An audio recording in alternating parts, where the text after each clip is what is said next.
Hi there, hi there, hi there, hi there, hi there, hi there, hi there, YouTube music loving audience, and welcome to a next episode on this Spin Nerd channel. Today's episode handles about an artist that really has a very special place in my heart.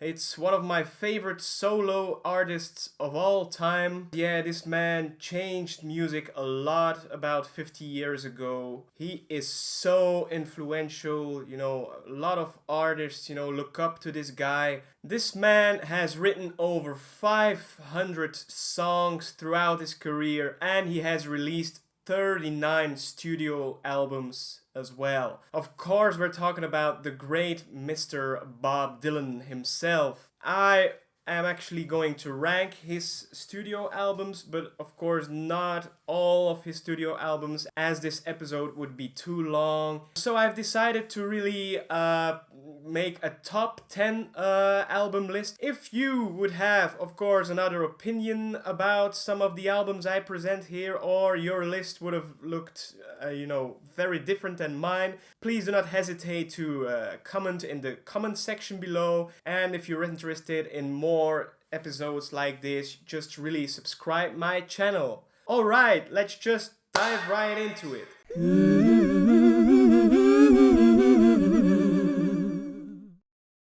Mr. Bob Dylan, one of the most mysterious, surrealistic, weird artists actually in music history. I really think this is a very mysterious man, and I really, want to get to know him better. And of course, throughout this man's career, he has created so many great stuff, He had tons of different periods throughout his career. We have the Christian period, we have the acoustic period, the electric period. And I like the way his albums, are sounding all pretty different from each other. That makes his discography very interesting and very varied, of course. So yeah, I've picked out my 10 all-time favorite Dylan albums. Albums that really get me in a sort of mood, the very mood I want them to put me in at that specific moment of the day. It's just a list of great albums, one by one, and I really had to put them in this sort of order, this sort of top 10 order. It was not easy to do that because sometimes it changes, of course. But yeah, I've tried to create a sort of constant list now. Alright guys, the first album in the list is an album that I don't own physically yet. It's on my list again of wanted LPs. It's an album that a lot of you fans, if you're a Bob Dylan fan, would rank a lot higher, I think. It's one of his early 60s acoustic works. We're talking about The Times They Are A-Changin', from 1964. I think this is one of his better acoustic albums. This album is really one of his typical protest sort of albums with a lot of protest songs. This album was a huge improvement in folk history. It was very influential for other folk singers during that time, and it probably still is today. Great tracks on this album. Of course, we have the great title track, The Times They Are A-Changing, which handles about, the sort of changes the youth movement went through during the 60s, of course. They kind of separated themselves from their parents, who had different values, at the time. Ballad of Hollis Brown, a great song as well. I think all of the songs on this album are placing Bob's voice, on the front side. It's like you're just sitting next to him when he's performing these songs. One Too Many Mornings. He has actually two versions of One Too Many Mornings. It's the version on this album, terrific version of course, and he has the version he has recorded with Johnny Cash later on in '69, which I'll come to later in this list. Yeah, I really like this album, but it's one of those albums I really have to be in the mood to listen to, which I have with a lot of Dylan albums. I can't put this on when I'm like cooking or stuff like that. It's too intense, the songs are really grab you if you're in the right place at the right time and in the right mood for it. My number 9 in the list is a sort of transition album in Dylan's career, because it really represents his electric sort of evolution period. The album I'm talking about is, of course, the great Bringing It All Back Home from 65. Great album. This really represents the transition between acoustic songs to electric songs. This is, of course, because of the fact that the A side of the album is a collection of purely electric songs, whilst the B side on this album consists only of acoustic songs. To make this transition from acoustic to electric a little bit more subtle. It didn't really help, doing this, because a lot of the fans were very, very angry, and it caused a lot of commotion during his performance at the Newport Festival in 65. Great songs, great classics on this. Subterranean Homesick Blues, of course. I like this song, but it's kind of a Bob Dylan standard, nothing much more to me. She Belongs to Me, great song. She's got everything she needs. She's an artist, she don't look back. She's got everything she needs. She's Love Minus Zero, great song as well. Bob Dylan's 115th Dream, with the false start, of course, as we know it. Mr. Tambourine Man, the first song on the acoustic selection on the B-side. Next album, the 8th album in the list already, is another acoustic album by Dylan.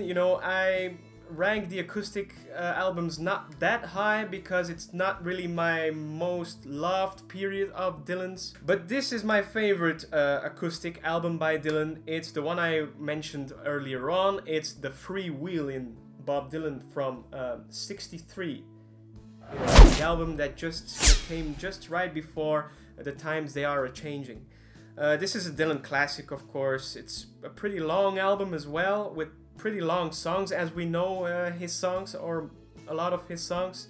We have Blowin' in the Wind, of course. Masters of War, very, very, very intense, political-minded song that really hits you in the sort of spot it really should hit you. A Hard Rain's Gonna Fall. And then my favorite song on the album, Don't Think Twice, It's Alright. This is my favorite song on the album, it's so good. Corina Corina, when I'm in the right mood, man, I really love to hear this album. And then we're coming to the 7th album already on the list, and this is a very different album from all the rest. It's really the introduction to a new sort of period by Dylan. This album is really a sort of turn back to a sort of simple kind of band, not fully acoustic, but the acoustic sort of atmosphere is really presented again on this album. It's one that I put on quite a lot. It's John Wesley Harding, and this is one of my Dylan favorites.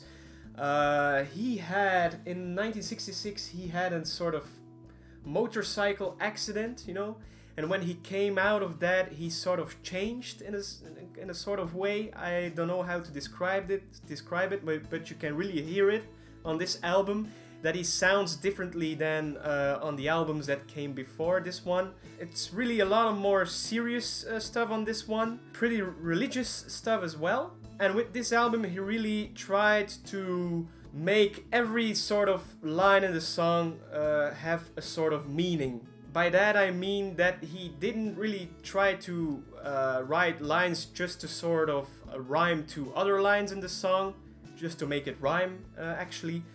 But he really put an effort in really writing very, very good lines just separately from each other. My favorite songs on this album are the opener, John Wesley Harding, about a sort of outlaw back in, America in the 19th century, in the Wild West sort of period. All Along the Watchtower. And it's quite discussable which version of this song is better, the one by Hendrix or the original song by Bob. I think Mr. Hendrix did a very good job covering this song, but I quite like the original as well. Very good, sort of recording by Mr. Dylan. The Ballad of Frankie Lee and Judas Priest, of course. The band Judas Priest thanked their name onto this song. I Pity the Poor Immigrant, a favorite of mine as well. Down Along the Cove and I'll Be Your Baby Tonight. This album really sounds very country-ish in a way. You really feel like you're a sort of cowboy yourself, actually. Great album. And then we're of course beginning to come to the very, very good albums in this list, as we're already at number 6. Even a better album, of course, than John Wesley Harding. It's Desire from 1976. So we're like jumping 10 years ahead in time. This is a very different Dylan you hear on this album than the Dylan we've heard in the 60s. It really sounds differently from the albums I presented before. There's some violin work on this. Of course, we have Hurricane, the song he had written about Reuben Carter, the famous boxer who was falsely tried back in the 70s for murdering some people, shooting some people in a bar. And Bob actually stood up for this guy and wrote this terrific protest song about him. Great song from beginning till end, great opener. Isis is a personal favorite of mine, but my 2 favorite songs apart from Hurricane are One More Cup of Coffee and Oh Sister. Great vocal harmonies by Dylan and Emmylou Harris on this. Of course, the great ending piece about his wife he divorced in the 70s, Sarah, as well. Great 10 minutes long song or something like that. Yeah, this is one of my favorite Dylan's 70s albums, Desire. About the next and 5th album in the list already, I have nothing much to say. It's a Dylan classic on its own. Every music lover, of course, knows this album. I think it's Dylan's one of Dylan's most famous albums. It's the 1965 Highway 61 Revisited. I'm sure a lot of the fans would rank this album much higher than I do, but I think it's in the right position for me. I don't play this album a lot. I think I play it only just 3 times a year or something like that, but when I do, I'm having a great time because there's a lot of classics on this album. It's Dylan's first fully electric recorded album after bringing it all back home, where the A-side was the B-side was acoustic. We have Like a Rolling Stone on this, great track. My favorite track on this is probably Queen Jane Approximately, beautiful song. Highway 61 Revisited, of course, and Desolation Row. Yeah, there's nothing much to say about this one. If you haven't heard it, just put it on and just rock on. Highway 61 Revisited. Next and 4th album in my list, guys, is one that I've discovered only a few months back, and an album I didn't really know for a long time, but it climbed way up in my list, as you can see, because it's number 4. It's an album that just instantly from the first chords gives me a very good feeling, a very happy good feeling. And it's right for every mood, you know, whereas the acoustic albums and the Highway 61 are only good for a specific kind of mood. This one is good for every mood for me. And it's the 1978 Street Legal. In the beginning, I wasn't really interested in listening to this album just because of the cover. I think a cover for an album is very important to have interest in it, to listen to it all the way through. This cover isn't really that nice, so I just really had to put it on to experience it, and wow, it really blew me away from the first time I heard it. It was a sunny day, I played it back, I looked at the birds flying just before in front of my window, and I enjoyed it. I think it's really because of the sax playing on the album and the female background vocals that just sound terrific. Some of the fans claim that the production on this album isn't that good. Well, you know, off. Guys, this album just sounds terrific. Changing of the Guards, great opener where that sax, you know, that sax playing is so simple but just so touching in a way. Another favorite of mine is Baby Stop Crying, very tender song, very pure as well. And then we have my all-time favorite song on the album, the great sounding No Time to Think. It sounds a little bit gospelish in a way as well. Really guys, don't let the cover interrupt you. Just put this album on whatever moment you choose and enjoy really. Street legal. Number 3 already is the weirdest Dylan album I've ever heard. Just because it really doesn't fit in his catalog at all. But it is such a magnificent, great sounding piece. It's a very short album and I put it on a lot, guys. I really love this album. It's from 1969, Nashville Skyline. With the smiling, you know, the only cover where Dylan actually smiles, you know. Smiling for him is a very hard thing to do. But he doesn't on this cover. See, look at his smile. Oh my god. Look at it. The sound of his voice is so different on this album than on his other albums. It's just like someone else is singing the vocals on this album. He has like a sort of croony, cowboy sounding western voice on it. And it's a country album as well, of course. It was recorded back in Nashville. It was recorded in a time, you know, the second half of the 60s, wherein every band at the time was trying to do something special, was trying to make their music as weird as possible, was just trying to do something psychedelic, and everyone was just so damn curious about Dylan's next album during this period. They were like thinking, what is he going to do with this new psychedelic sound? Well, guess what? Dylan did nothing with this sound. He just made a very simple country album. Great, isn't it? In the second half of the 60s, the most greatest solo artist of that time puts out a country album that sounds so great. Only Dylan can do this, you know. What a guy, what a great guy. Girl from the North Country is the opener, you know, his version with Johnny Cash, you know, the song that was already put out on the Freewheeling Bob Dylan album, of course, but that he re-recorded with Johnny Cash for this album. Nashville Skyline rag, To Be Alone With You, great song. Lay Lady Lay, one of my favorite Dylan songs of all time, you know. The drumming in that song is just beyond good. And my personal favorite on the album, Tonight I'll Be Staying Here With You. Great, very weird sounding, but so good album. Nashville Skyline. The second album in the list already. And again, it was so difficult which one I wanted to put first. The one I ultimately chose as my number 1 album or this one, you know, it's always a sort of battle between the second and the first, but it's definitely the second for me. It's Blood on the Tracks from 75.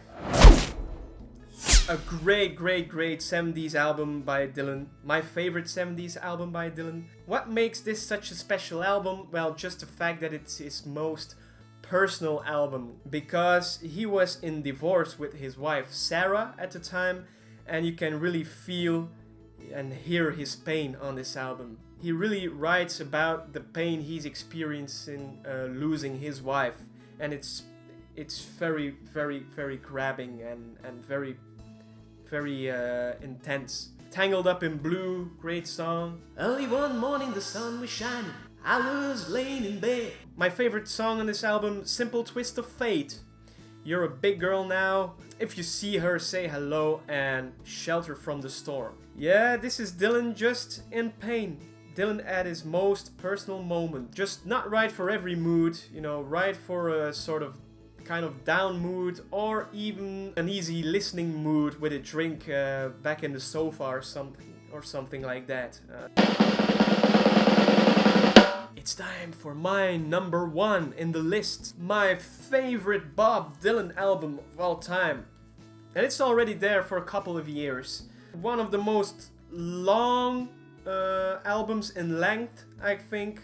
For me, it's just a masterwork. It's even one of my favorite 60s albums of all time. Right now, I have a hard time trying not to, yell it out how much I love this terrific album. It's 1966 Blonde on Blonde. And this is the right way to hold the cover. Not like that, but just like that, because the sleeve opens in this sort of direction. And I own it on CD, of course, which I tend to do a lot with my favorite albums. Yeah, it's the follow-up album of Highway 61 Revisited, a fully electric Dylan album with a lot of styles on it, with just a perfect mixture of ballads and more up-tempo, rocky, bluesy songs. It has it all for me. It's just the perfect Dylan album. Also, the lyrics on this album are just beyond what we call surrealistic. It's so imaginary. It's like a sort of fairy tale from beginning till end. And I can't really give you a sort of example. Just to experience that, you have to listen to this album and watch his words, listen to his words closely. A lot of the fans say the opener on this album isn't that great. It's A Rainy Day Woman number 12 and 35, but I think it's just such a fun song to open it. It's a really weird humpapa kind of song, but it makes you very curious what is coming next. One of my favorite songs on the album, Visions of Johanna, a very long running track. Stuck Inside of Mobile with the Memphis Blues again, great song. I Want You. Leopard Skin Pillbox Head. Well, I see you got your brand new leopard skin pillbox head. Another favorite of mine is absolutely Sweet Marie and Temporary Like Achilles. At first, when I heard this for the first time, I thought it wasn't that good. I really had to take my time to just try to accept it as a piece. But when it starts, when the feeling really started to flow, I couldn't, release it anymore. It really, got stuck to me closely and really is to this day. Yeah, it's such a terrific album with such terrific lyrics and musical play-arounds on it. So guys, this was my Bob Dylan top 10 album list. I hope you enjoyed it, and if you have other thoughts on it, of course, or your list is very different from mine, please comment it below. Hope you stay tuned if you want more interesting music facts coming up your YouTube dashboard. Just hit the subscribe button, guys, and I want to wish you a terrific sunny weekend with a lot of great drinks, food, and music. Goodbye, guys.